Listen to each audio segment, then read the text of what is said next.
good morning, and you're watching QTV this morning. I am your host, Jennifer Sonko, and today I'm not joined by my usual co-host, Ibrahim Balde, but instead today I'm joined by Ansumana Esonyasi. Thank you for joining us.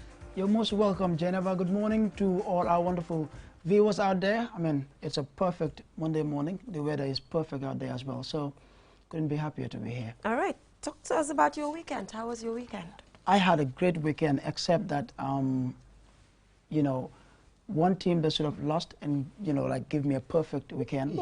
Unfortunately, they won. So, but we give them that. But I mean, overall, it was a good weekend. I had a good weekend too. Yeah. I got an ED to rest for Friday and Saturday by doctors. Yeah. So at some point, it was a good rest for me because I think the energy is back now and back to normal. I can feel that. Yes, and I'm ready to take on this week, inshallah. So I think the ED was worth it at some point. Sometimes rest when you need rest. It is important. So I'll just give you a rundown of some of the activities that we have today before we head right on to our favorite segment of the program, which is the motivational quote. So today we're getting back to our African proverbs, which we prefer a lot. And today we also have the newspaper review. We'll be joined by Malik Carr.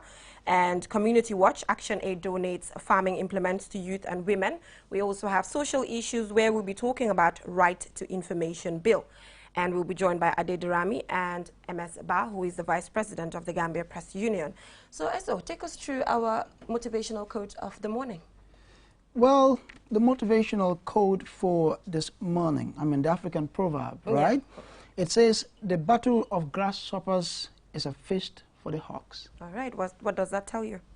Well, it shows that if you have, I mean, you know, people who in some way have an edge, you know, over their opponents, you know, or maybe in a field wherein you're dealing with people who are, you know, a bit above you, it's always difficult. All right. So this means to me that it's important that we unite as individuals, you know. Grasshoppers, when they fight, then it's a chance for the hawks to just come and pick them.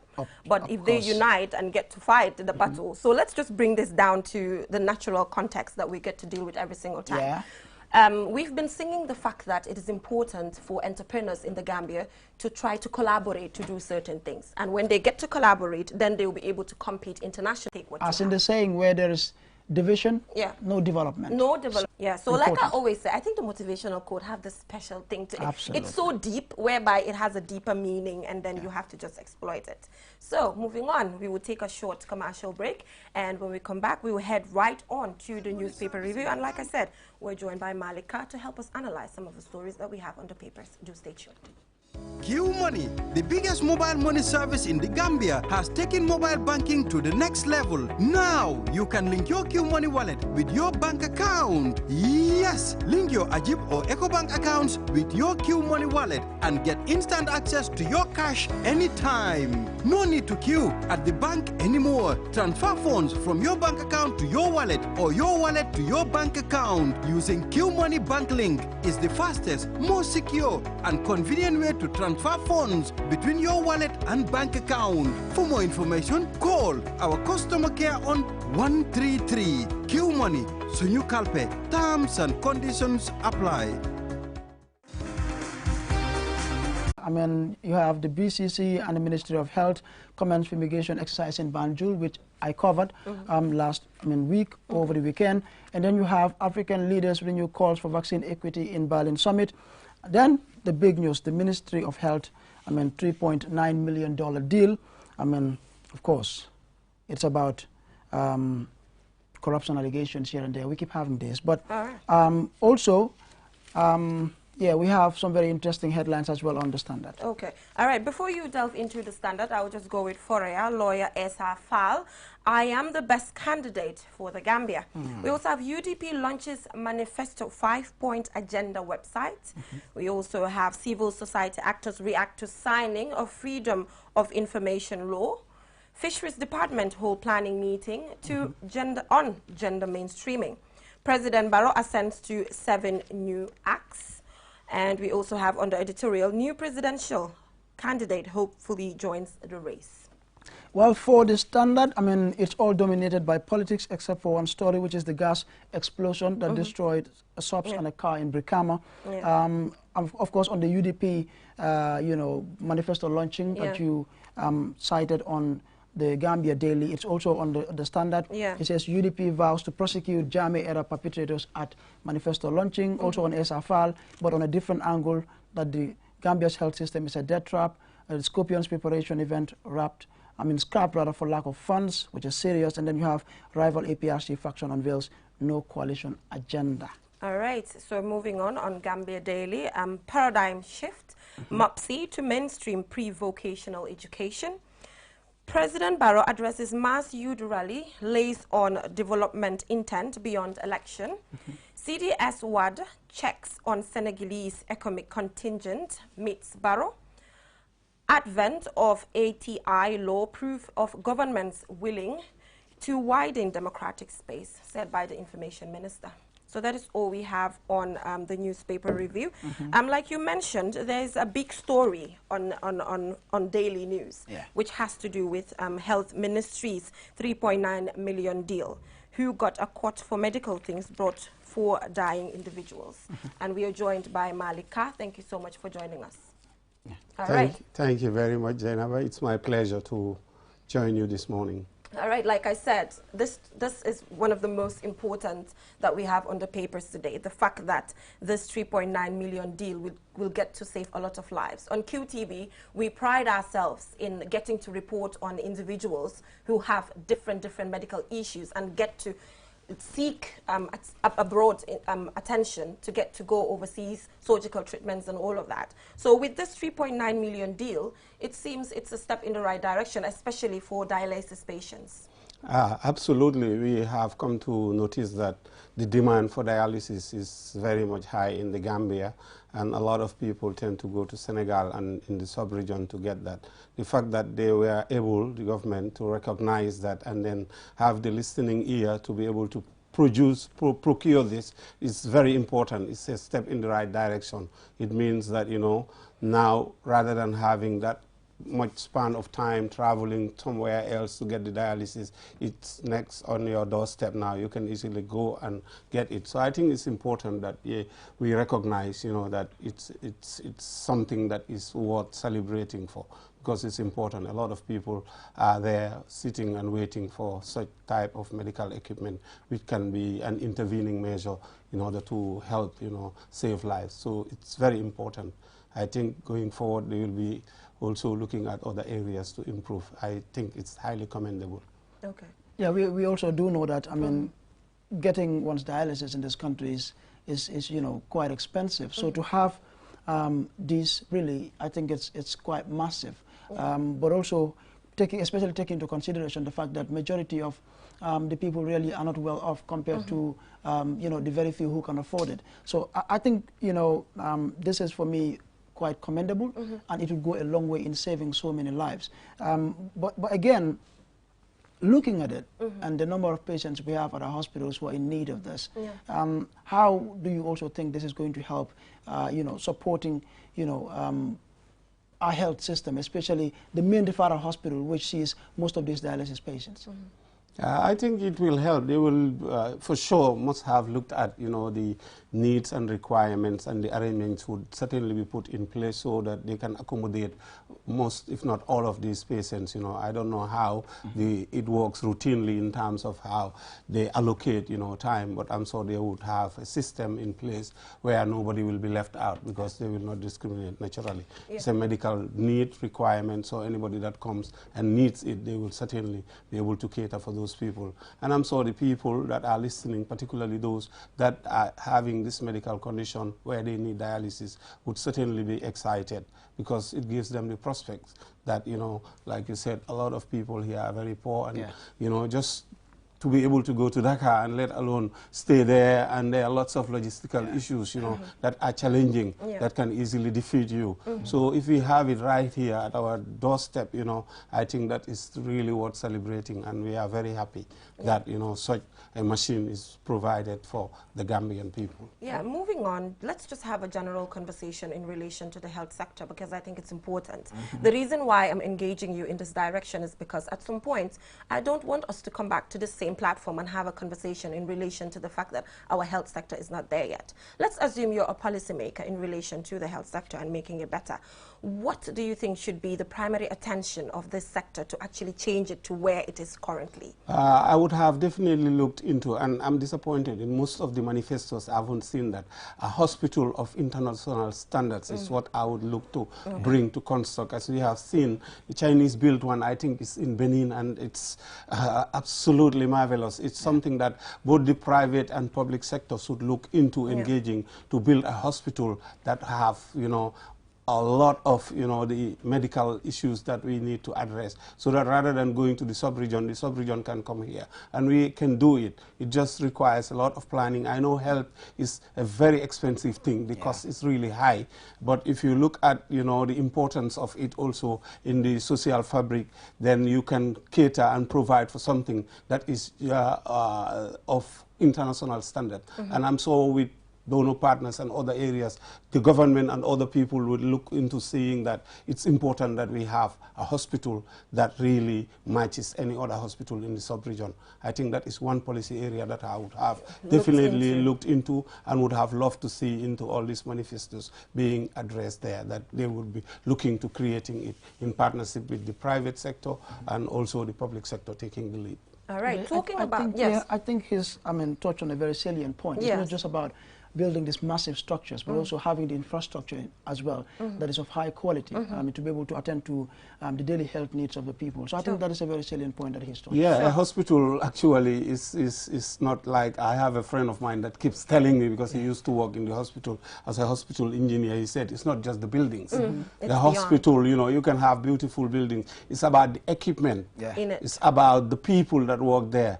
It's about, it's a cultural and also mechanical thing that operates there. You need the machines that would, like, for example, the dialysis, the operational, the nurses, the doctors, you know, that ecosystem is what you need to have a very good hospital. So if we talk about hospital, it's not just that, it's about infrastructure. Important as that may be, because it has to cater also for people coming into the hospital, having a very clean environment and all these things. But it's an ecosystem where all those things have to be present in order to be able to satisfy the demands and the needs of the people in terms of health issues. So I'm afraid we might have to make Mr. Carr a health policy maker instead of head of QTV. I'm afraid we might have to divert his attention there. Me, he'll be a good one. At some point. But moving on, he talked about something very important, which is manifesto. And we know that UDP launches manifesto, 5-point agenda, as well as a website. So I've seen that manifesto is a bit cultural now in the Gambia at some point, because we've seen a sort of a war of manifestos going on. Each political party is coming up with their manifesto. Does this mean that in the Gambia here we are shifting from the politics of personality to the politics of policy? Is that what you're seeing right now? Yeah, which is welcome, actually. That is what we expect as Gambians, because Gambians now, we are getting more and more educated, we are getting more and more exposed, and we see the way politics is conducted at the international stage. Most Gambians live in the US and Europe, and they see that you have to have a set of programs, you know, to which you commit yourself that this is what you're going to implement. So which they will hold you accountable on the day that you are responsible to manage the resources of the people. So the manifesto usually is a guide to tell us what ideological disposition you have, what philosophical position you have in terms of how you're going to disburse the revenue that you collect from the people. So therefore it's important you also tell us how imaginative you are in terms of how creative are you in terms of addressing these issues that people are having to deal with on a daily basis, whether it's the agricultural sector, whether it's the digital sector, whether it's educational, whether it's health. Because remember, you have just a single cake. How are you going to portion the cake, allocate resources, and what are you doing? How revolutionary are you in terms of your outlook, in terms of what you want to see, in terms of creating a transformative agenda? It's important. Once you lay that before the people, then we can know that your team and your party and your group definitely have the vision and the direction to which we are expecting you to go. But without that, then people can say that you are deficit in many areas. But Mr. Ka, like, let's look at it this way. Today, if you were given a chance to develop a manifesto for a particular political party, just for example, what would be your #1 agenda? Because I've seen that some of these manifestos, they have youth as their #1 agenda. So the question is, are they putting youth in the forefront because they're 60% of the population? I know youth have helped in Zambian election, because the Zambian presidential candidate at the time said that young people's agenda is his agenda, and he ended up winning. Yeah. So for you, let's say you're developing a manifesto today, what should be your #1 priority considering the economic and social status of the Gambia currently? My #1 priority certainly must be agriculture, which is the productive base that will have to pay for all these things that we need, whether it's education, whether it's agriculture itself, health, and all other issues. It has to be paid for. How are you going to pay for this? You have to create a productive, and Gambia naturally is an agricultural country. So therefore we have to, I know we have tourism also, but tourism of recent has more or less collapsed, and we are not generating a lot of revenue. I know we have a lot of revenue coming from outside as remittances, but in terms of concrete policies, what are we going to do in order to have the base which will support, you know, all those expenditures that we will have? And I'm not going to select, you know, categorizing youths, and that is pitching the population once against the other. This is one set of people. So you don't agree that young people's agenda should be put aside? I'm not saying it should be put aside. It should be catered for, like any other category. But not distinguished? No, it can be when it comes to like training and other aspects. They certainly have their own areas that we ought to address in order to equip them with skills and so on and so forth. But you have to be able to pay for these things. How are you going to pay for it? First, you have to boost your productive base to add value to the economy, so that you can use that. If you don't have oil or other extractive minerals which will generate that, then you have to look to. And the Gambia, we are very lucky. We are lucky in that upstream we have fresh water all the way. So we can, I know it's a cliche, people say we have to irrigate, we have to do this, but there are things that are practical. They can be doable because the science and technology already exist. What is required is the investment, whether it's the public-private partnership, or the public sector taking the lead, or the private sector having incentives and being interested in making profit, and they go into that side. I think it's important that we have to build the productive base, build up the revenue base, and then look forward to investing in all these areas. Yeah. You know, manifestos are like a social contract that politicians sign with the people. If I'm fortunate to be elected into office, I would do so and so and so and so. Now, I've seen some of the manifestos that have already been published. But one thing I've observed is that even though they would tell you that so-and-so sector isn't doing well, but they don't go into detail as to tell you, in telling you how they intend to bring about change in whatever sector they seek to address. Given the purpose that manifestos intend to serve, don't you think it's also important that at least they're able to spell out clearly how they intend to go about addressing some of these challenges that we're facing in whatever sector that they seek to address? But that is, where the media and other aspects will hold them accountable by engaging them in terms of the manifesto publication, so that they can have some people as specialists in certain areas, because it's usually a team, whether it's the government or the political parties. They have to have a team that are specialized in different places, in different areas, sorry. And those people have to be invited, engaged, and they can go into detail. If it is digital, maybe they will have somebody that will come and go into the details of it. So they have to flesh up the bones, with some meat. So when you have to call them, talk to them, engage them, so that point by point you can address that. Then I guess you can get the details of what they really wish to address. All right, moving on, let's take a look at the education sector as MOPSI to mainstream pre-vocational education. We've seen that there are a lot of projects in the country right now trying to promote vocational education when the individual has already dropped out of school. And now MOPSI is saying that it's pre-vocational education while the child is going to school. So what does this mean for Gambia? That for me is exciting because vocational is about skills. Yeah. And Gambia, we have skills deficit. We always cry about it. When we say we want a tileman, we tend to go and look for a Senegalese or somebody Nigerian, also a painter, you know. So these are skills that are required for development. So, and vocational training has to be one aspect of the educational system that has to be emphasized so that, you know, they can equip the youth of today so that they can have the disposition to be able to go and engage in the community. Even if they are not employed by central government, they have skills that they can use to be self-employed. So that is the advantage of acquiring skills. So the emphasis have to shift from what it used to be. Because post-colonial era, we were all focused on clerics. That's what the colonialists wanted. They recruited people that can do the clerical job. So the emphasis in terms of vocational training was completely absent. So we shy away from those. Whether you want to be a mechanic or you want to be a tailor or you want to be, they can construct, you know, a program, an educational program. I think the entire educational curriculum ought to be revisited and then the emphasis be shifted from white-collar jobs to vocational training. I think that is important. That's the right direction towards it. Imagine, Ansumana, if we were going to school and we had the chance to be taught how to edit and how to be a good broadcaster at a time, then I would have been Christiana Mumpo by now at some point. Let's take a look at it. Although I'm walking towards it. I have to say that, disclaimer, I'm walking towards that. I'll get this. You're not far off. Yes. So what's your take on that? But I mean, I think it's not only going to help address or close the unemployment gap, but also it's, you know, going to contribute in many ways to changing our educational system as well. Jay has made a very salient point. You know, if you have this inculcated or included within our education system, you know, once, you know, even if you drop out of school, you'll have something to hold on to. Exactly. So I think this is very, very important. For me, you know, you mentioned changing our education system, reviewing it, in other words. I think this is one way of going about it. But that terminology is one thing that I have problem with, is drop out of school. That in itself, you know, is... Okay, why is that?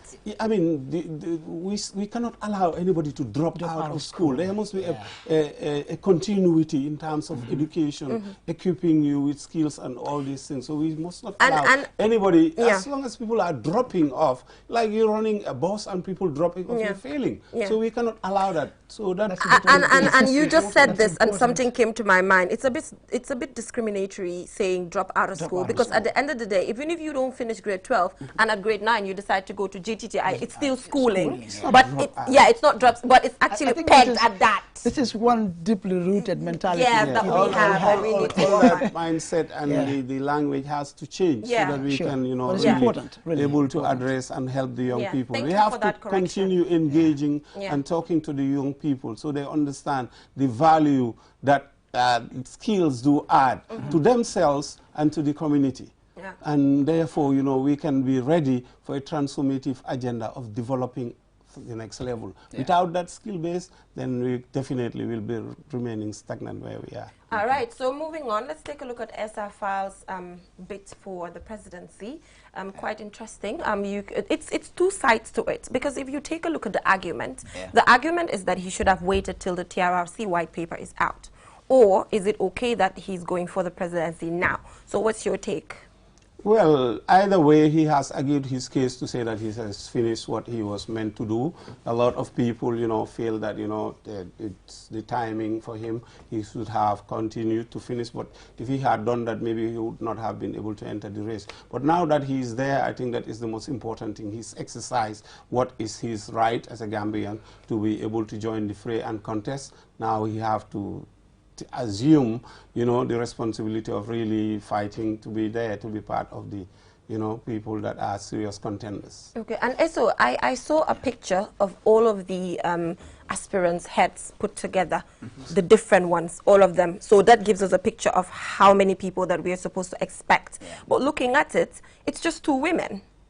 So what do you think in relation to that? It's just 2 women among them, you know? Nobody is stopping the women from coming But and putting how forward. conducive is the environment? That's the question. Well, the law does not discriminate anybody, Jainaba. So anybody who wants to come, the fact that 2 women did put themselves there clearly indicates that there are no barriers. But it's just that maybe the women have not been very much engaged in terms of politics and want to assume leadership roles or want to be candidates, or maybe they feel that they will not be able to make an impact considering a lot of factors, cultural and others. So those are the barriers. But those are people, you know, that is, nobody can change that. It's people's mindset, you know, and the culture of politics that have to change and transcend that. But nobody is stopping male, woman, young, old to join the fray. So it's there. The laws are there. They are non-discriminatory. The IEC there as a referee. Anybody that goes as a woman, they will not say because you are a woman, you know, you will not. So I think it's up to the women to come and take that leadership and put themselves. I am hoping that by nomination we would have at least a few more women, you know, also join in. Hopefully, I'm just hoping. I mean, even though I know this, you know, may not be the case. As we've seen now, you have about 20 men who've already, you know, publicly declared that they want to run for office. I mean, only 2 women, which is really a very, very, you know, low number, considering that our population is dominated by women, you know, and you have women serving in almost all sectors at very important positions. But again, I hope that, you know, this would also encourage women to come out. Yeah, talking about women still, Mr. Ka, does this mean that you're not in for a quota system, for instance, in the parliament? What do you think in relation to that? A deliberate policy to encourage women or to put women in specific seats?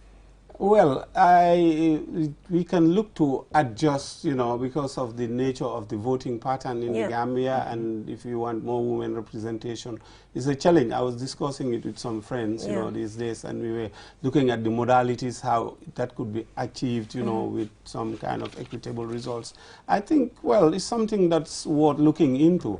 I don't have any issues in terms of breaking the ceiling to allow the women to also come, because America did it when they realized that a certain group is disadvantaged and there are lots of barriers to hurdle to get there. So they facilitate to open the gate, you know, to allow them to come. I think that would be a good idea if they can work out a formula that, you know, everybody would accept. I don't think there is a big deal about it. But then at the end of the day, democracy is about contesting, it's about choice, and it's one move, one person, one vote. So people have to decide who their representatives are. So that is a culture that we have to develop and build up. What is important is, you know, there are competent women, very capable, and they have to be noticed, recognized, and recruited by different political parties, not because they want to help them or favor them. It's because they have the capability, they have the capacity, and they have the competence to be where they are, and that is important. But also a helping hand is required because of the nature of the culture and other factors, you know, that are acting as impediment to enabling women to get there. All right, so we'll get back to the plight of young people quite quickly due to time constraints, because we know that President Barrow addressed mass youth rally, lays out development intent beyond elections. So what does it tell you seeing President Adama Barrow having such meetings with young people in the country? Well, I think it's good that young people are recognized because they are a significant number of the population. So all the politicians have their eyes on the youth vote, which is important to make a huge difference, anybody that can capture, because almost 60 to 65% of the population is a youth. You know, so it's important that all of them have an eye, and President Barrow's move is a very calculated political one, which he is very smart to do, to try and entice the youth vote. I think it's a very important constituency, and all of them, not just for politics reasons, but also to develop the country. The youth and their issues have to be addressed and embedded in all the policies and programs of any of these people that are vying for the leadership. So I think it's important. So so it seems that is, we've seen all of our presidential aspirants right there on the screen. We can see them now. With the exception of Jame. Yes. Yeah, the rest. Well. Yes, so we see all of them there, and we see the 2 women as well. So anyway, we will keep monitoring the situation and see the prospects for a coalition and all of that. Quickly, let's head on to sports. We just have 5 minutes to go. Let's talk about the fact that the intended friendly match between Gambia and Comoros, their camping has been scrapped because there's no money to fund this thing. And if this happened, it was going to be a chance for the Scorpions to actually test themselves ahead of the AFCON. Yeah, but sometimes reality knocks. Like I said, the cake is not that big. Maybe the funds allocated to the ministry is not that sufficient. But they can do a better planning to look at, there are also neighboring countries. It's not that very far. If they look at that, look at the cost effectiveness, because the training is just testing the team and putting them through the motions of, playing so that they can see weaknesses and strengths. So they can look to lots of people. Our neighbors are going. Senegal, why don't you engage them? Most of our neighbors are going to the competition, and it would be a lot cheaper. So we have to look and see how best they can work out, what is best in terms of being able to do it. And I'm sure they will sit back and review it, knowing the Minister of Youth. The question is, as a team, do you get to choose which country you have to meet on a friendly, or is it decided by a body? These things are negotiated. Okay, they're negotiated. Football associations and also football agents. But for me, I think you've made a very important point. The fact that, to try and cut costs and, try to engage our neighbors, which could work for us. But for me, what is important is the fact that we're missing out on a very important opportunity to be able to play these friendlies. These are important. International dates are quite rare in football. Once you have them, you have to make best use of them. Now we're going into a competition that we have never participated in, and this is the continent's biggest football competition. So I think it's important that, when we have such opportunities, that, all those that are involved, all the stakeholders, do everything humanly possible to ensure that the team gets a chance to, to play these friendlies. It's very important, honestly. All right. So thank you so much, Mr. Kaff, for joining us. But I'm afraid we might have to turn you into a policymaker or a government advisor to be advising them as to what to put, because I think those are very good points that you gave us today. And he will make a good one. I know that. But we need him here as well. So we might decide to keep him. So thank you so much for that analysis. So moving on, we will head right on to the Community Watch. And today we'll be taking a look at ActionAid donates farming implements to youth and women. So we will take a short break and take a look at this particular video, and when we come back, we have representatives from ActionAid to take us through this particular initiative. Do stay tuned. The rainy season has started, and it's often an exciting period for farmers, especially if they have the necessary materials to have a successful farming season. The donated farming implements by the ActionAid are sign hoe, seeder, seeds, and a donkey for field farmers, and $30,000 for poultry farmers. The executive director of the ActionAid International Gambia office, Omar Baji, says this project will go a long way towards solving the problem of irregular migration amongst young people, as with the required implements, these young people can stay home and farm. So we want to make sure that when the youths are involved in farming, they are doing every operation on a timely basis. And we also want to discourage them from moving away from these rural areas, because their migration is either to urban centers in the country or they move out of the country. And we are losing out on active labor force of this country. So what I always say is that if we don't manage migration, carefully, it is going to impact on us negatively in the future. Projects are hardly sustainable in Africa, and Gambia is no exception.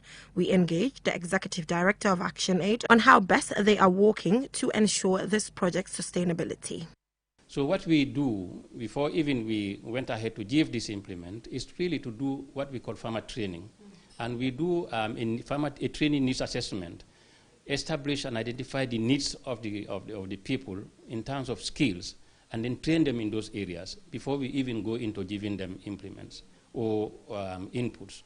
So this is one area where we have really looked at that. But the other thing is that what we are doing now is like a pilot. We want to show to the whole country that this works. The governor of CRR attended the event and called on youth and women beneficiaries to take ownership of the project by making sure it is sustainable, which will be determined by their performance. I'm very much elated, and I'm very pessimistic that it will enhance their livelihoods, because they are helping the people who are really vulnerable in the society, and I hope they're going to make the best use of it, as I've been saying. You need not to put all your developments in a single basket or a bottomless pit. It's not going to help. You accumulate your progress and developments, and then you can account for them in the future, and they will grow. Kausu Ture, one of the beneficiaries of the project, has been given $30,000 to start his own poultry farm. He calls on his fellow beneficiaries to take care of the donated implements and those given donkeys to vaccinate them as required. Whenever we are given this kind of support, we should take care of the farm implements. ActionAid is an international non-governmental organization whose stated primary aim is to work against poverty and injustice worldwide. ActionAid is a federation of 45 country offices that work with communities, often via local partner organizations, on a range of development issues. Reporting for QTV News, I am Jenna Bosonko.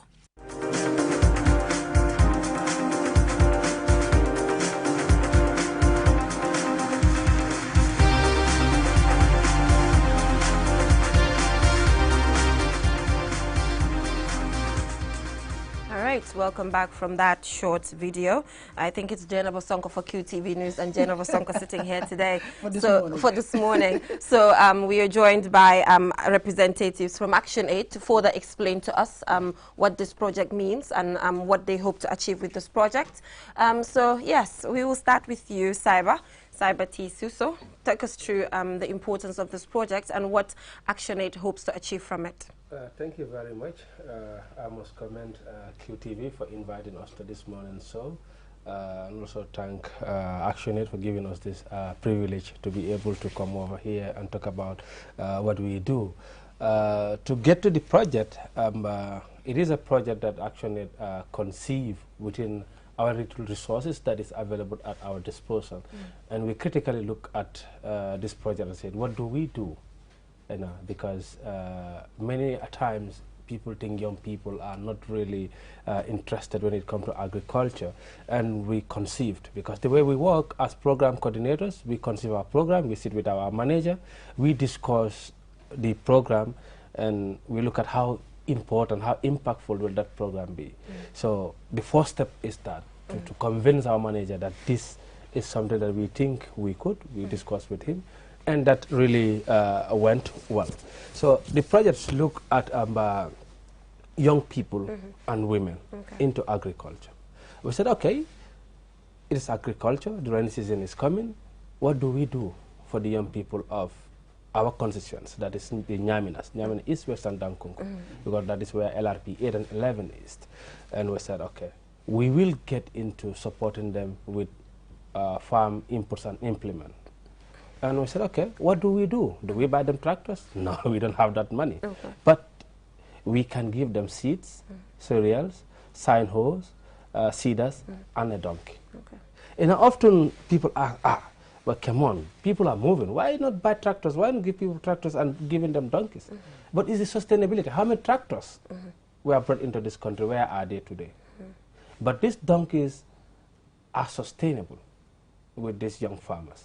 And we supported them. But first, before giving them the support, we said, no, you don't just support people and let them go. What you do, you train them on what we call AER, you know, agroecology and resilient project. So the project, what we do is when we train them to do a sustainable farming system. That is why when you go to their farms, you'll see mixed cropping. Some of them are doing mixed farming to see, because we have erratic rainfalls, you know, the climate change problem. If one thing did not work, the other works. So in the beginning, this is where we started, and we give them trainings. We are also joined by Fafa Cham. So maybe Fafa will tell us about the duration of the project. Is it a one-off, or is this going to be a continuous initiative? And also, apart from giving these youths, I mean, the support you're giving them, are you also training them as to how to use these implements as well? Thank you very much. As Cyber has started, we are very grateful for the invitation, and of course to our SMT for giving us the privilege to come and tell what ActionAid is doing. As you said, this in fact is not a project, it's a program. It is a program because the funding comes from our sponsorship funds, which is actually a program. As he said, once let's look at the rationale behind it. The issue is climate change is known to everybody, and most of the time, of course, it affects everybody, but some are more affected. So women, youths, and the more vulnerable are more affected by any other person. So in that case, it is rather that when climate change, you look at Gambia, climate change is characterized by what? erratic rains. Sometimes, if you look at this year, we have very late onset, rain onset. So what does that mean? That means for you to get something, you must be able to plant timely, sow your nuts timely. What happens if you do not have access to farm inputs or implements, which means you cannot plant timely? Of course, when rains are very limited, if you do not plant timely, the chances of having good harvest is very limited. So in that case now, and also you forget that, you remember that the target, ActionAid is targeted as what? The most vulnerable. Okay. The most vulnerable in the society. As he said, yeah, one could think of why not tractors. But then tractors are here. They don't operate like that freely. How much of those most vulnerable have access to pay for the services of the tractor? Is very small.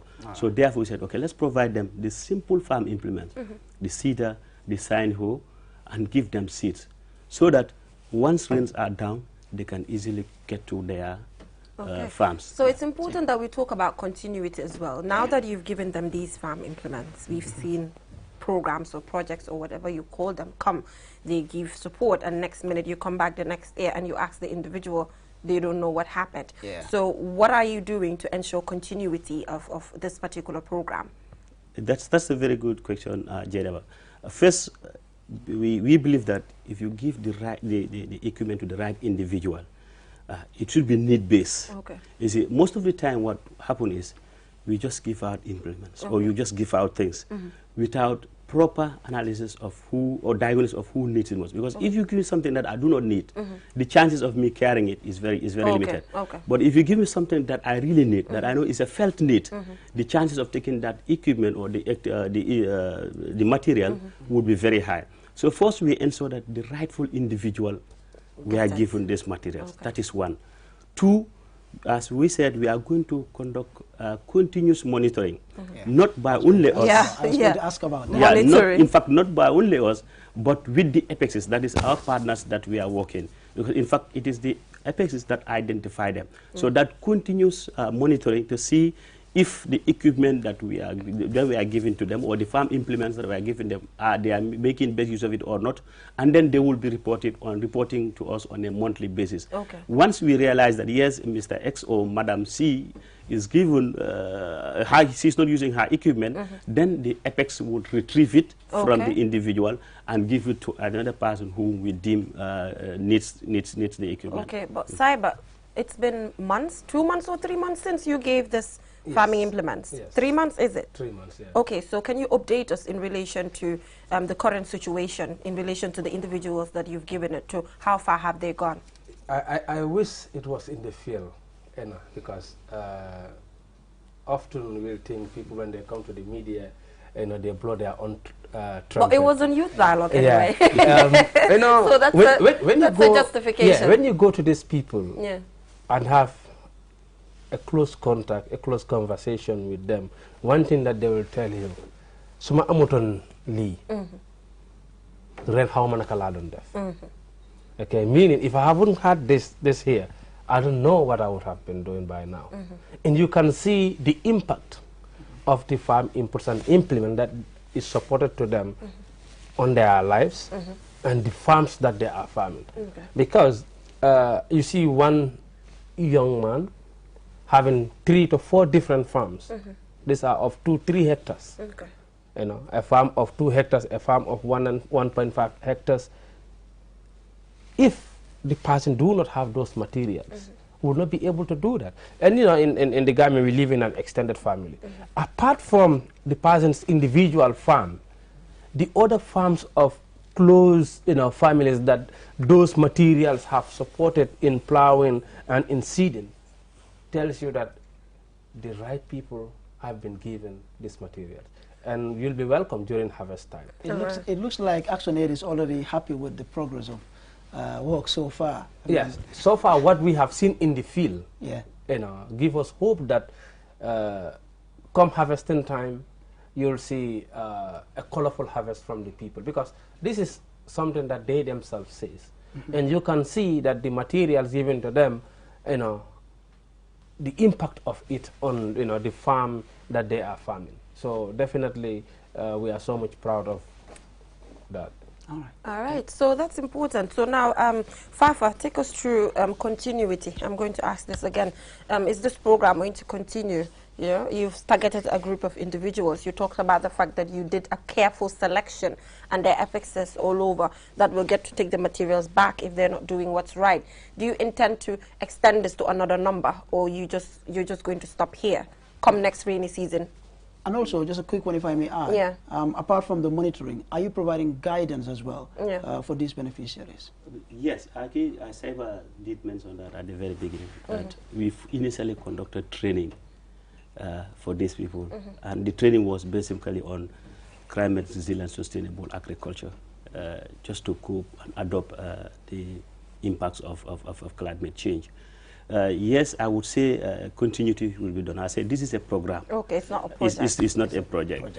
You know, but considering the fact that it's going well, maybe. Yes, maybe. Yeah. Annually, you see, we do what we call planning. In fact, participatory planning. I told you, ActionAid believe in partnership, and we have at the very grassroots level partners that we call apexes. So usually every year by October, November, we do have a meeting, a planning meeting with these apex representatives, and they will come up with issues. Okay. So if actually the people take it as a felt need, obviously it will continue. But you know, needs do change with time. Yeah. This thing could be a need for me in this, but probably by next year I have overcome that. So, but like when we meet at that planning meeting, and the apex representative felt that yes, there is still the need to support more people in this area. Yeah. Obviously, ActionAid would definitely do that, because it listens to, actually listens to the people, and would program, will do its programs based on the felt need of the individual or the people or communities that we are working with. Okay. Yeah, just to add on to that, it doesn't mean ActionAid just sits in their office and plan for the people in the community. No, we do a participatory planning, where the people tells us this is what we want to do. Based on what is in our coffers, we plan and spend those monies based on what the people need. Okay. So, I also want to note that, you know, with the approach of ActionAid, that is the human rights based approach. Yeah. We have to be a bit courteous here. That the essence also is not actually to provide everything for everybody. ActionAid can't even do it. You know, it's the mandate of also government. Well, actually, it's just complementing the efforts of government. Yes. Yeah. So what it is doing now, okay, at the end of the day, we will also get back and say we'll do some sort of study as to how beneficial this package is, how the support is, and then now use it as a campaign tool to tell the government, fine, this is workable. It can improve the life and livelihoods of many people, particularly the most vulnerable. Yeah. So in that case, we believe government will also come in and then expand that support. Okay. So it does not necessarily mean that actually we'll have to do it for everybody, but we'll do do some research, some study rather, and then come back and say the lobby and say government, this is a good avenue to put or to invest in, and if you invest in it can change a lot of lives, and we hope government will listen to ActionAid when that happens. Okay, so that is where the partnership comes in. Yeah. All right, so thank you so much ActionAid for coming to the program, Cyber Tisuso as well as Fafa Cham, and we'll keep monitoring developments in relation to this. I know I went there and APSA said supare of ma o manyo jesi sako gerte. So I'm looking forward to that. I'm waiting on APSA. I just hope APSA is watching. I'll come there and I'll come and collect my sako gerte. You're not leaving me behind. I'm not leaving you behind. We're going together. And just to say that APSA is part of the most grateful individuals that I've ever met. She's so grateful because of the support, and she was a victim of paid labor for so many years, and now finally she's able to have her own farm. So thumbs up ActionAid, but that doesn't also mean that there's more to be done, right? Absolutely. All right. Thank you so much, Cyber Tisuso, as well as Fafa Cham. So we will take a short commercial break, and when we come back, we will head right on to social issues. And today we'll be talking about the Access to Information Bill, which has been signed into law by President Adama Barrow, and we'll be joined by MS Ba as well as Ade Durami to help us analyze this particular new development. Do stay tuned. Step into the future of television with sleek and slim design Samsung Smart TVs, ranging in size from 32 to 75 inches and in different technology. Smart LED, Crystal UHD, Ultra High Definition, and QLED Quantum Dot LED. Get new ways of interacting with your TV as our TVs offer an unparalleled vision adventure from the comfort of your living room. Ultra Viewing Angle, powerful picture quality, web browser, gallery, EarthNet LAN, wireless LAN built-in, Bluetooth, screen mirroring technology, mobile on TV mirroring, built-in voice assistance, Wi-Fi direct. Not only that, our TVs are backed with 12 months warranty and we are currently on a promotion. Contact us on 333-3217. The best product in town is back. QCell's MiFi router. Get the best MiFi in the country for just $2,800 and connect up to 15 users with 4G internet speeds and a long-lasting battery life. So rush now to any of our customer care locations and get the best for less while stocks last. For more info, call our customer care on 111. QCell, Senior Boss, the Gambia's quality network. We innovate, others follow. With so many things to do in a single day, it's important to have a network you can trust. When there's family and friends to connect with and business calls to make, you need a network that is reliable and fast. Talk longer, browse faster, go farther, and roam wider. When your network is solid, the world is your oyster. QCell, your trusted network in the Gambia.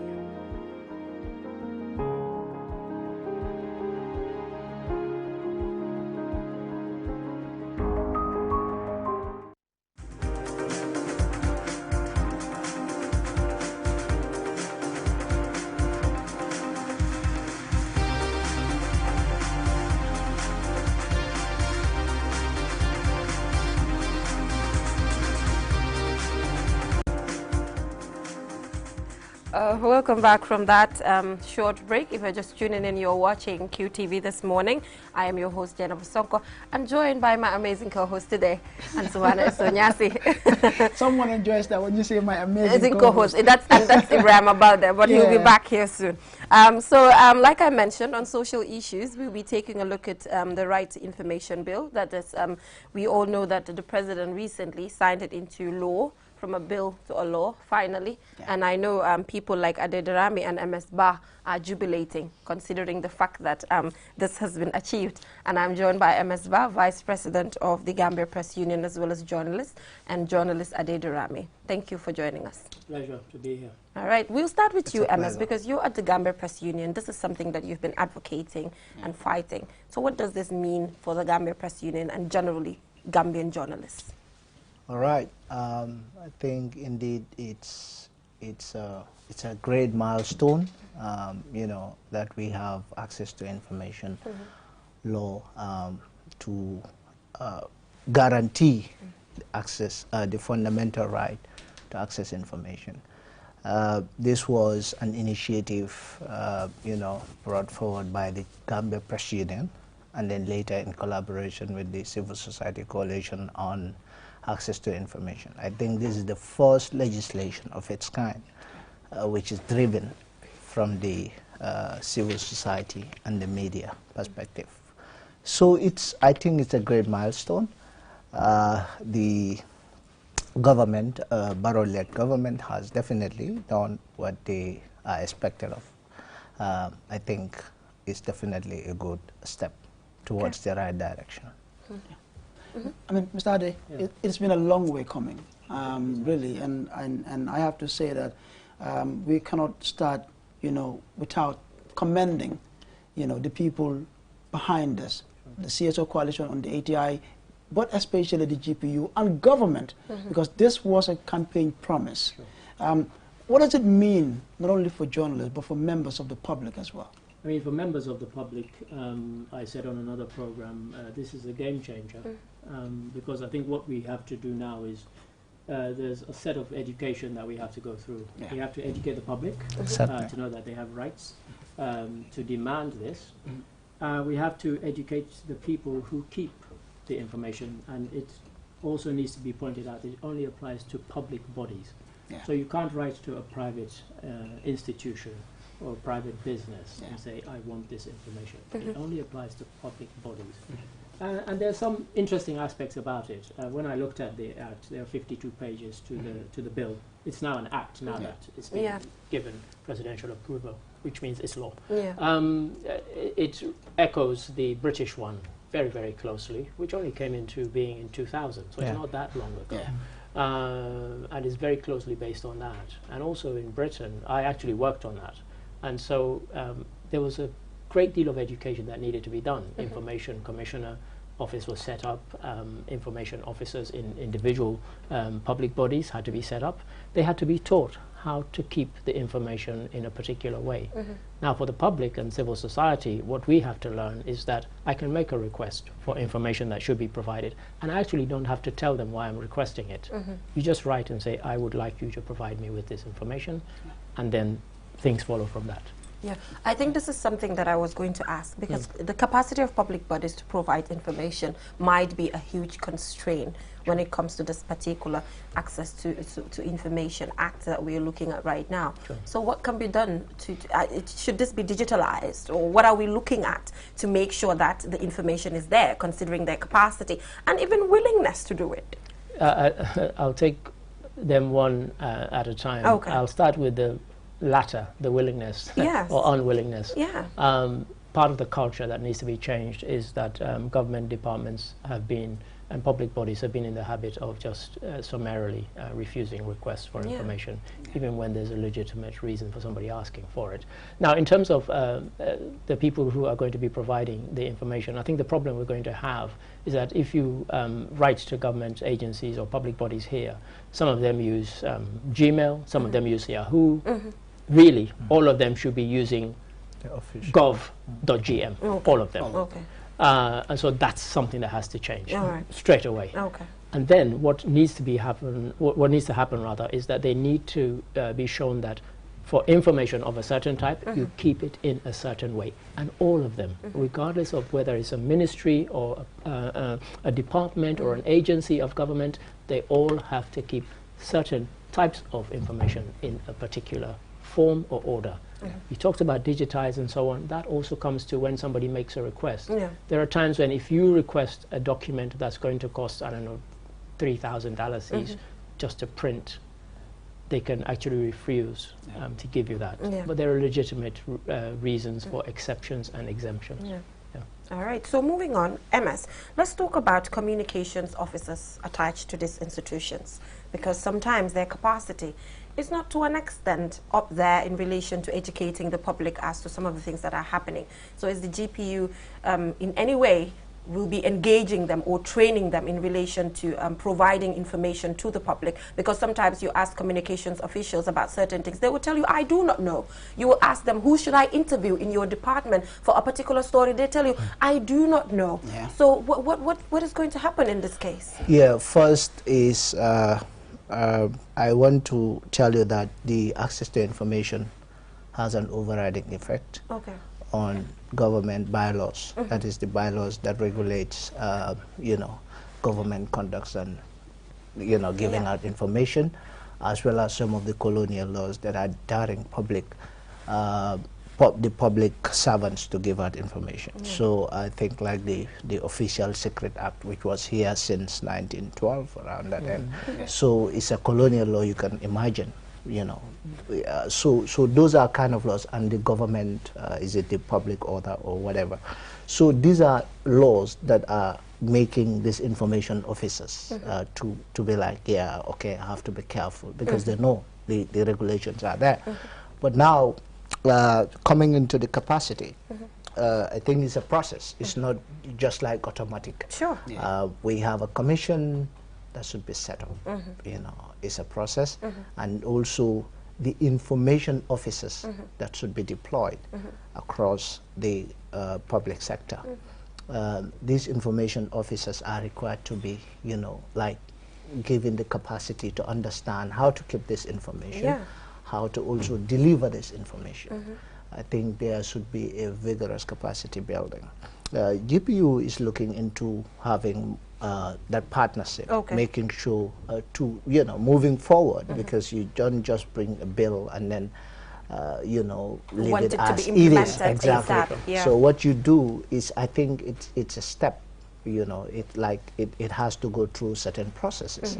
So first is capacity building, constituting the commissions themselves, that is the members. I think it's a 5-member commission. And also the commission should also come up with initiatives to ensure that they strengthen their capacity. They have that autonomy, So all those things are processes that are in place. So definitely GPU You want to say something in relation to that? Yes, I wanted to just add to the nuance in the question you've asked. You mentioned communications officers. We write to them and they say this, that. Under the new act, the person you write to is not the communications officer. It's an information officer. So each department has to create a board. They can still have a communications officer, and in fact the communications officer can be both. He can be both. That's what I wanted. How sure are we that the communications officer is not the information officer? Well, this is it. And so when they are in their role as an information officer, they have to justify why they are refusing a request.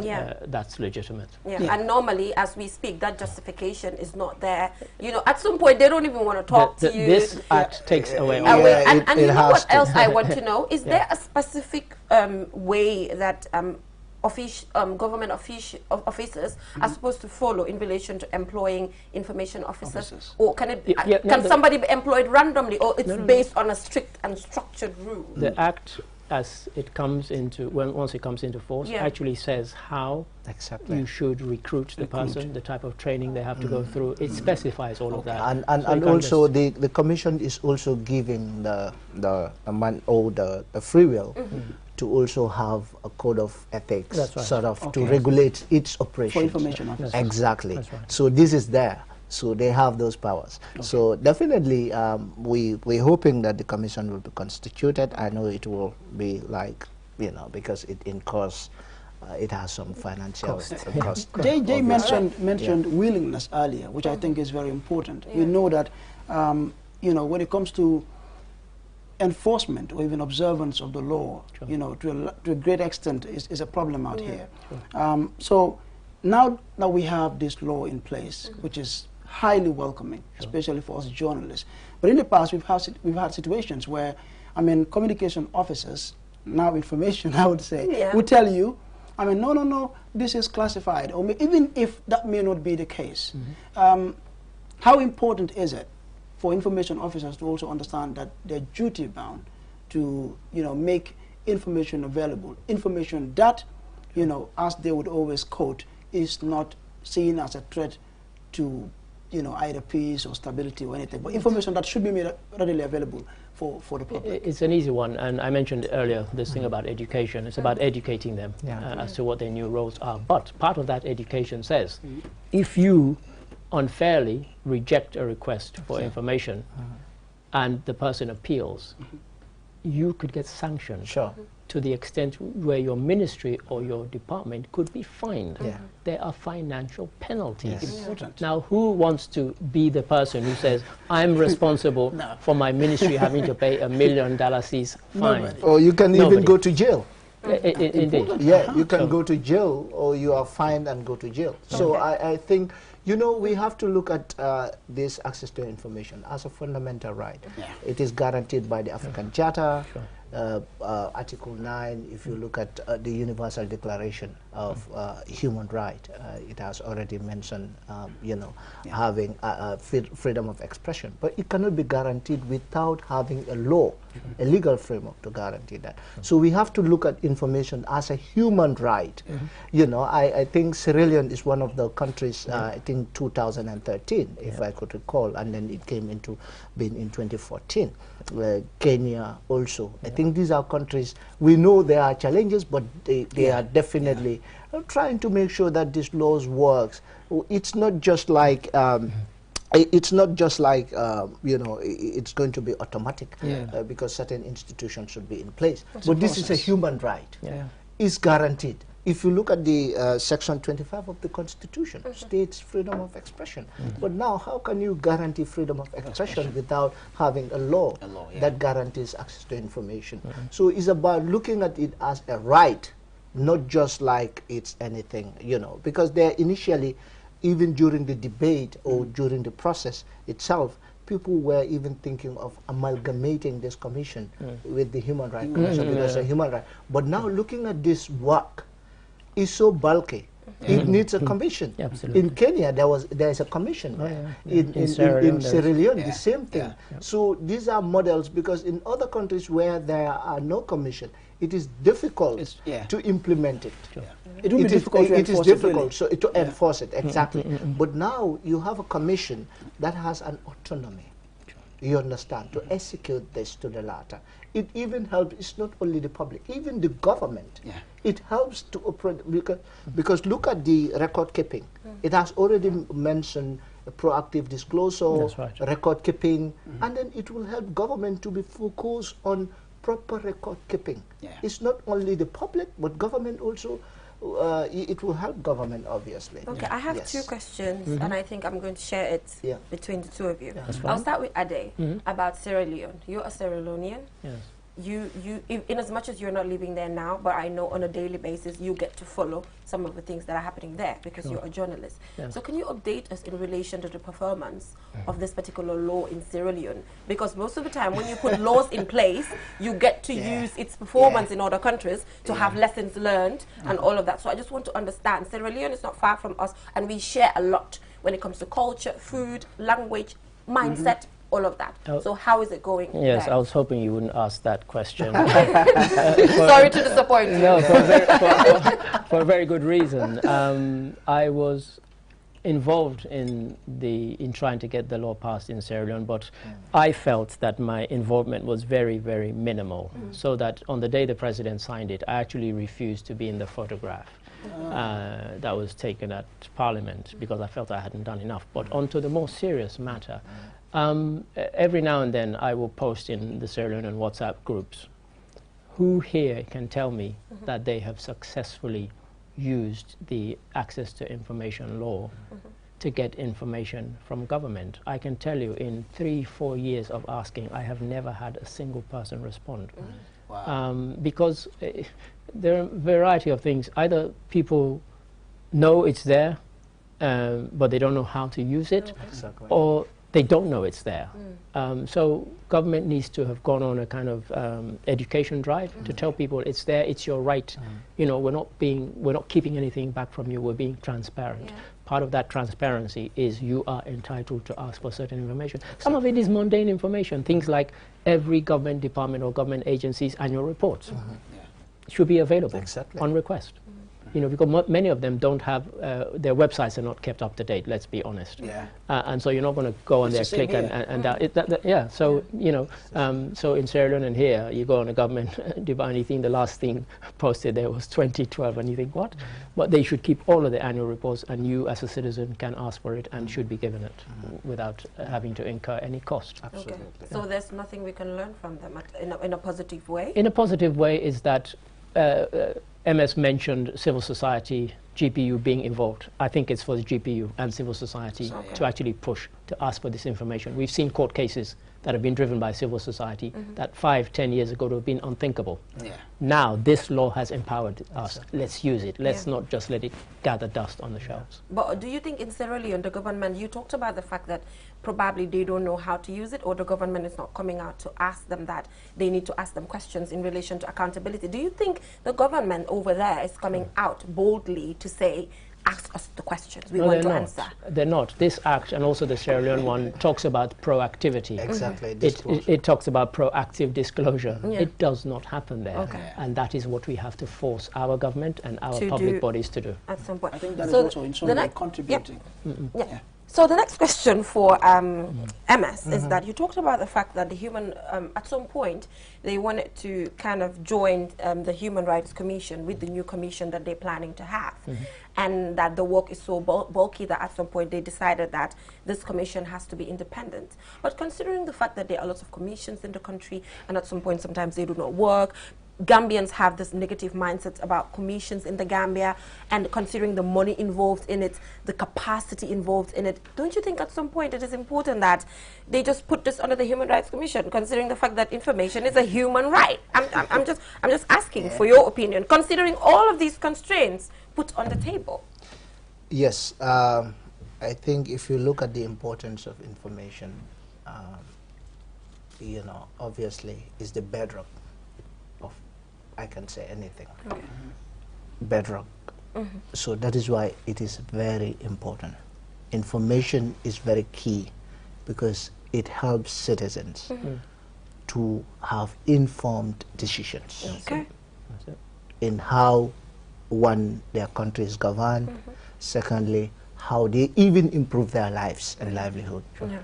Even how they participate, because for instance, I even made did a program, had a program rather, on the national budget, and then callers called and they were like, wow, we never knew that our taxes that we are paying are so important to government, because sometimes we have to evade tax because they always come and ask every day. You understand? Because they don't have the information. They don't know those taxes are paying the president. Do they even know the Gambia is a tax-based economy? Then? Exactly, that's the point. They don't even know. So like, they were like, yeah, now this thing is helping us to know better, and we are going to pay these taxes. So you see, this is information. If you don't have those kind of information, it will not help you out. And then secondly, the another issue is these things were put on the plate, even at the National Assembly level, even at the validation level. But we thought that probably this is a fundamental human right component which cannot be neglected. You understand? Because the problem with the Gambia, even government sometimes, is they, like, if you want to design a policy, they will just project without having the actual information. For instance, if you are catering for 5 households, probably there are 10 and then you catered for 5 because you don't have the information. So it will be a lapse. So I think it is important that we have a commission.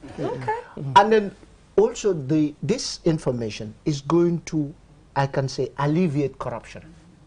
The access to information. It's a drive towards alleviating corruption, making Gambia to become to be more transparent, to be more accountable, and to be more inclusive. You know, so if you have these things, come on, development will go. So obviously, it cannot be neglected. So it has to have a commission of its own to ensure that this is implemented to the latter. But for me too, I think it's important that the commission is independent, free from all influence as well. So, because if the Act says you have to have a commission comprising of 5 commissioners, and then they have their own work to do, you add all of that to the work of the Human Rights Commission, you know, which is in fact really struggling to implement all of its programs. I think, you know, it's going to be too much for the commission as well. It needs to be a standard. And the effectiveness and the realistic, like whether it will be realistic even, you know, with the mandate of the Human Rights Commission already existing. A bigger mandate. So it will. And also, given our recent past, I think it's important that this commission stands on its own, so that there wouldn't be any, because even with the Human Rights Commission, we've seen situations wherein someone is alleged to have committed a certain violation.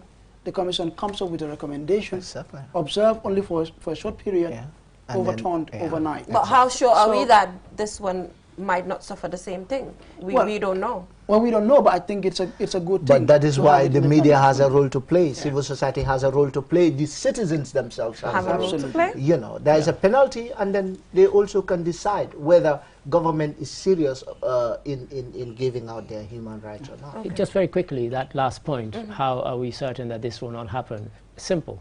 Now, if that sort of thing happens, Human Rights Commission makes a recommendation and then it gets overturned. Now, before the Act came into being, you had no right to know why it was overturned. Now you do have a right. You do have a right, and that will change it. I love it. That's perfectly answered. Okay, that's fine. So moving on, I'm just going to, there's something very important that Ade talked about. that we have to understand who this act affects, that it does not affect private sector. That has to be made quite clear. It's just public. But let me just take us outside a little bit, because I think we've delved into this enough and we have more time. Let's take a look at political parties, considering the fact that they're government in waiting, having them declare their assets at some point. Because I think access to information starts from there. It starts from them in relation to the fact that at some point they can be presidents at some point. So what do you think in relation to that? It has to start from somewhere, making sure that these people come out to say, this is the money I have, this is where my funding is coming from, and all of that. Yes, an access to information bill cannot compel that. But what you would do is that if I'm a voter and a political party comes out and says, we are going to declare our assets, I'll vote for them, rather than the party that's not going to declare. But the Act cannot force that, because they are not yet the government. No. Right. I'm not saying the Act, but this could be a deliberate policy put in place in a way, just to make sure that accountability is there. We call it political party financing. I think we are the civil society. We are trying to ensure that it is in the election bill. The election bill, but political parties themselves, they are also saying no. Why? Government is not giving us money. No one is subventing us, so no one has the right. But I think Ade has made it clear. If you want to vote for a political party, look at whether they are transparent, they are accountable. Definitely, this is very important, because if they come to being like the presidency or whatever, taking the mantle of leadership, they might transmit all these attitudes that they were having before. So I think it's important. And also the private sector, I want to make it clear also, like the Act might affect the private sector if government is contracting. Exactly. Yes. You understand? Procurement. Like for instance, you have Eso Nyasi building construction.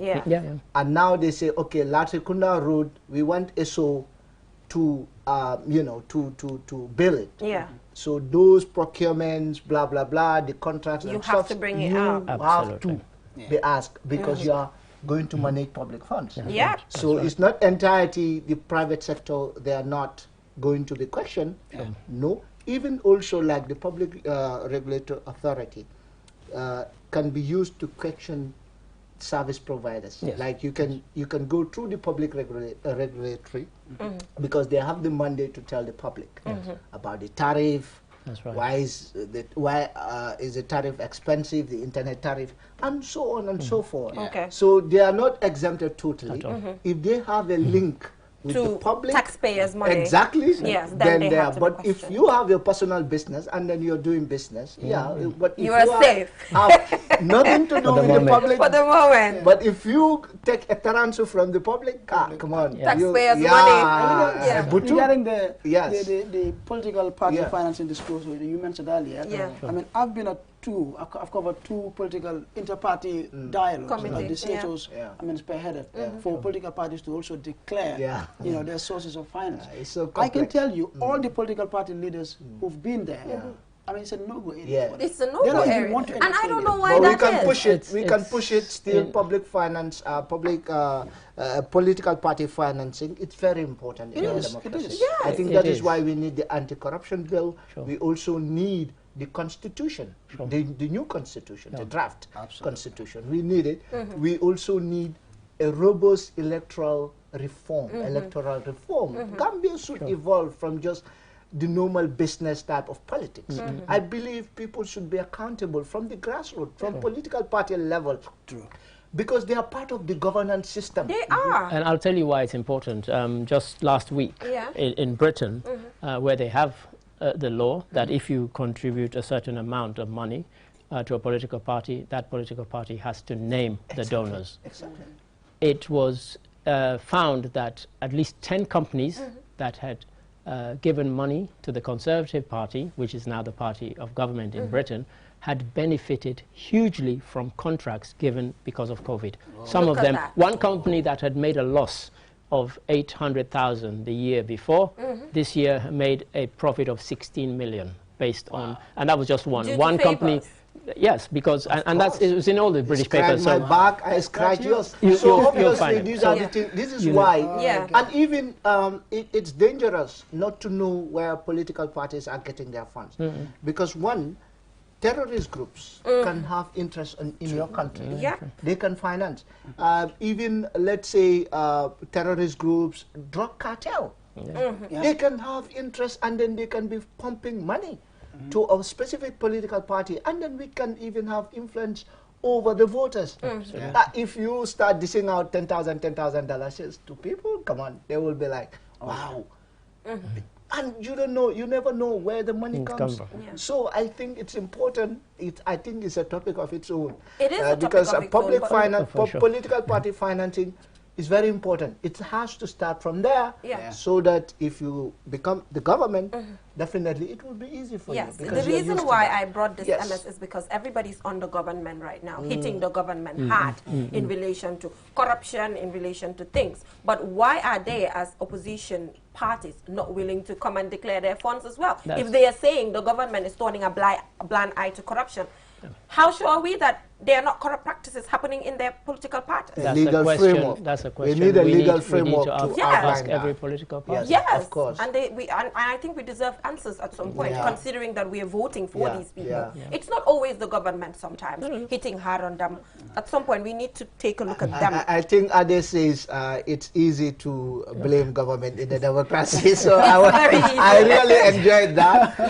Though, yes, government are the ones that are keeping our funds and also responsible to address our needs. But who is government? Is the people. It's us. And then also, where do we derive this government authority from? Is through political parties, because they are the vehicle to become the next government or the authority. So obviously, we have to clean, some of the things before someone becomes... Well, MS, the last time I engaged Sage Mati in relation to something, and Mr. Ade is going to be sort of a referee for us today in relation to this. I told Sage Mati that civil society should also come and declare their monies.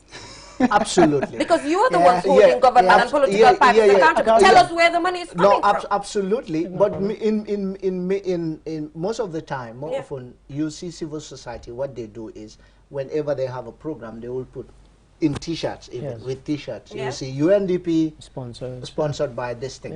So most of the cases, it happens. In most of the cases. But is that enough? Just to say UNDP? No, it's not enough. I think so. That is why we need a legal framework to regulate all sectors of society, all sectors that are connected to governance, because civil society are also part of the governance. Media is part of the governance system.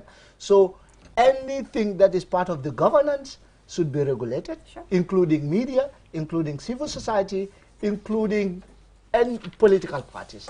I think, for me, I don't have any problem with accountability, transparency, because it is something that I really yearn for. It's true. And anybody who does have a problem with it, you have to ask them why. Exactly. Including civil society. Including civil society. Jay, I mean, MS mentioned having frameworks to, kind of regulate society. I think at this point, personally, I would want to commend government as well for signing into law some very important acts, not just the 80 we've had about 7. The NACA Act, which will ensure that there is quality within our education system. The Petroleum Commission Act, which is going to help regulate that sector. An important sector for that matter, even the Tourism Offences Act. I think it was first drafted in 2003, and then it's been amended. So these are all very, even the disability. I was just going to talk about the disability, which is very great. That was a great and the National Assembly Service Act. So these are all very important. I think when it comes to the Disability Act, Ms. Ade Darami doesn't actually joke with it, because he's always talking about the fact that the draft constitution failed, although they're talking about the fact that when you consider that draft constitution had some game changers in terms of disability, that was for me the biggest disappointment. It was so inclusive. I think the Disability Act, for instance, I think disability, they are really marginalized. Like, for instance, look at our money. If you give someone maybe $100 a note, or $200 or $10 a note, how can that person know that this is tendency if you are a visually impaired person. There are no, or even participating in the electoral processes during elections. There are no means or ways to include the disability people without, you know, and then there are a lot of problems, there are a lot of issues. I think it's important that we have it. So I'm afraid that is all we have time for, gentlemen. That was a very good discussion. Thank you so much, Adedirami, as well as MS Ba. Thank you so much for joining us and giving us these brilliant analysis. At some point, we went beyond the Information Act because it's connected to everything, and it is expected that when you talk about it, you just talk about everything. So I'm afraid that is all we have, but we are calling sponsors again. Like I always say, it's open. You know, we can display your products here. We can do absolutely anything for you. At some point, we can become griots for you, just to make sure that your product sells. Yeah, we can do that for you. Also make sure whosoever sponsored, we know where they are coming from. Okay, don't get there. Don't get there. I won't allow that for my sponsors. And also, do connect with us on our different social media platforms to stay connected with what QTV has to offer. Till we come your way tomorrow. Bye for now.